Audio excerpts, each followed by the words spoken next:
Hey guys, all right, I want to talk to you guys about becoming a professional real estate investor. If you're new, then your ears should perk up and you should really listen to this because you're in the perfect position to do it right the first time. If you're an experienced investor, if you're not already doing this, and somebody ought to crack you on the head and say, what are you doing? So here we go. This is what you need to do to really take your business to the next level. Number one, when you buy a property, you need to take pictures. You need to be very deliberate about how you take those pictures. We're getting a full set of pictures from you to do the loan anyway, and we can do those. We can get your loan funded with those set of pics. But if you do those pics correctly, then when you take the finished product pics, then you start to build a portfolio. And that's what I'm talking about. Building a portfolio that you can go sit down with your lender, whether it be us or a bank, if that's your next step, and you can put it in front of them and you can show a much, much, much more professional application, for lack of a better word. And this is how you separate yourself from other people in the industry. This is how you separate yourself from other applicants sitting in front of that banker or in front of that lender. This is how you get deals done easily instead of with a lot of glass, a lot of sand on the road. So, all right, let's get started. Number one, when you go take pics, mark out exactly where, mark out on a piece of paper and put this in your file where you took pictures from. Take them from the same spot every time you take pics of a house. One corner of the front yard, the other corner of the front yard, looking at the front of the house, backyard, sides of the house, etc. Same position, because when you finish the house, you're going to take pictures from those same positions again. Point is, we're building a before and after portfolio of photos. Inside the house, same thing. Two positions inside the living room, inside the bedrooms, in bathrooms. Take the same pics before and the same pic after so that you can put them. What we're going to do is we're going to put those into either a picture album page, or you're going to put them next to each other digitally on a page so that you can show before and after. All right, that is very, very powerful when you're sitting down with somebody. But that's number one. And you're going to build this in two different ways. One is this portfolio. You're going to build it two different ways. One is a digital format. One is a physical format. And that may sound old school, but you want the old school version. And I'll tell you why in a minute. So you build this portfolio let's take a 3-inch binder, because you're hopefully going to have other properties down the road. Maybe initially it's a 1-inch binder, but you take a physical binder like you used to use in high school. Take that and you put in there photo pages. You put in there laminated, or not laminated, but sheet protector pages for the documents. You put in a copy of your closing statement, shrunk down to 8.5 by 11. So that closing statement is going to be for your purchase. It's also going to be for your either refinance or your sale. Point is, just like on the TV shows, you're going to have a before and an after closing statement, what you paid for it, what you sold it for. Here's my check. Here's how much I made. Now that's not going to show what your actual profit is. That'll be a tax line item, because you're going to have holding costs, you're going to have other expenses that are not going to show up on those two closing statements. But it will show your gross profit. You can then put a P&L for that property, and if you're doing your taxes right and you're doing your P&Ls right, then you're breaking this stuff all down by property. So let's get that done, and let's get it. So the way your portfolio is going to look is your closing statement with your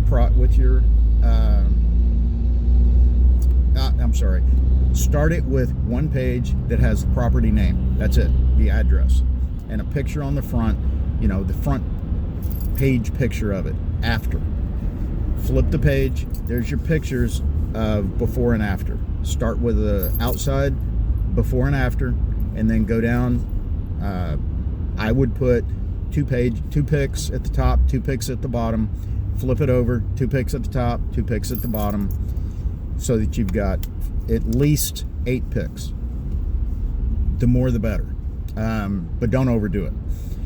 Then do your closing statements with a big number profit, circled, highlighted,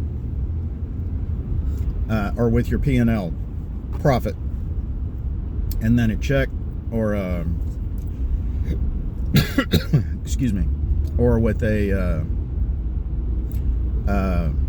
the 2 closing statement, a little shrunk down, and so that you can show how much your check was or how much your wire was at closing.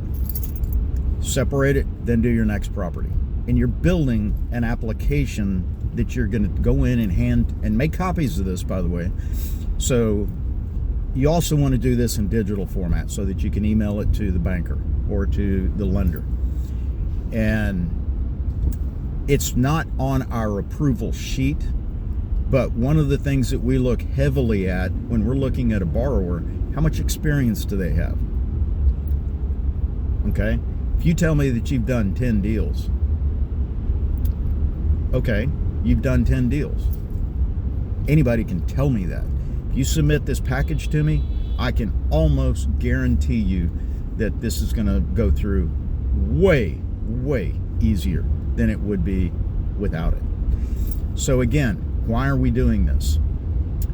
You sit down, go into a banker's office, and you sit down, and you hand him this. Now you're going to have a conversation, and you're going to talk, and you're going to get to know each other. Because bottom line, guys, people do business with people that they know, like, and trust. So when you go in and sit down with a banker, the very first meeting, you don't want to go sit down and just say, "Hey, I need some money." Very first deal is you want to go in and you want to sit down with a banker, and you just want to say, "Hey, listen, I want to introduce myself. I just want to get to know a banker. I'm looking at doing some deals, and I've been using hard money. I've been using private money.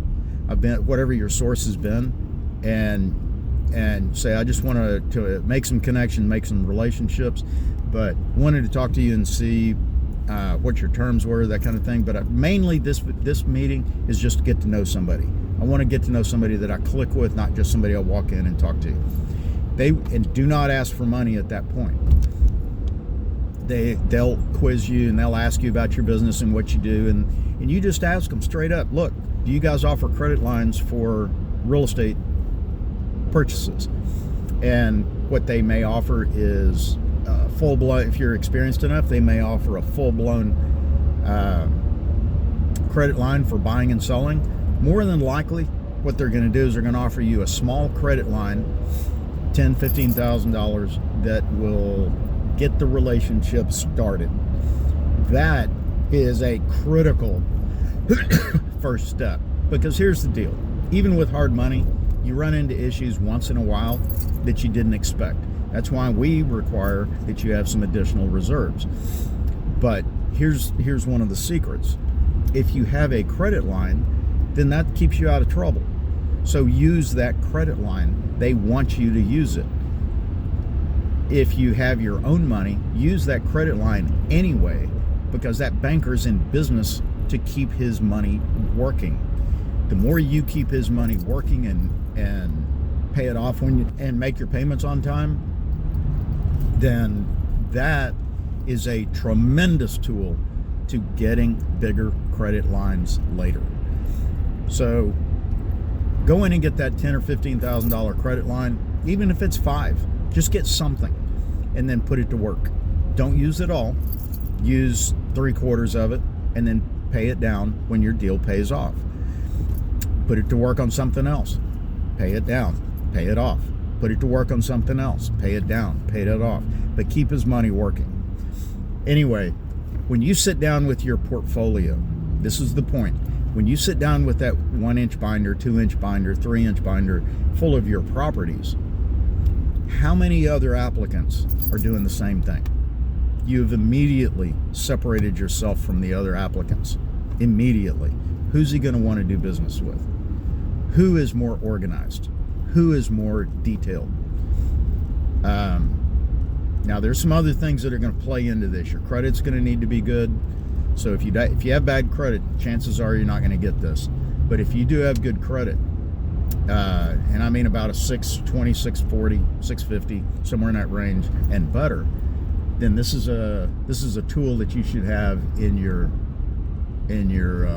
tool case or toolbox. So, all right, guys, that's my tip of the morning. I am almost to my destination, so good luck, guys. I hope to work with you. Hope to see you at the meetings, and give me a call. My name is Steve Skiller, and I'm at Jet Lending. Hard Money Steve.